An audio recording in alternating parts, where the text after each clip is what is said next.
வருங்கால மக்களின் சேவர்களுக்கு வணக்கம். மேக்ஸில் ஒரு ப்ரீவியஸ் கொஸ்டின் பார்த்தோம்னா, find the value of square root of 3, அந்த ஸ்கொயர் ரூட்டுக்குள்ளே ஒரு ஸ்கொயர் ரூட் ஆஃப் 3, அதுக்குள்ளே ஒரு ஸ்கொயர் ரூட் ஆஃப் 3 எட்ஸெட்ரா. இது மாதிரி போய்கிட்டே இருக்கும். ஓகேங்களா? இந்த மாதிரி கொஸ்டினுக்கு நமக்கு ஆன்சர் வந்து பார்த்ததுன்னு சொல்லிடுவோம்.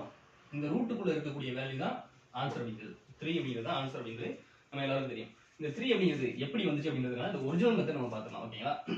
இப்போ நம்ம எப்படி எடுத்துக்கிறோம்னா எக்ஸ்னு எடுத்துக்கிறோம்.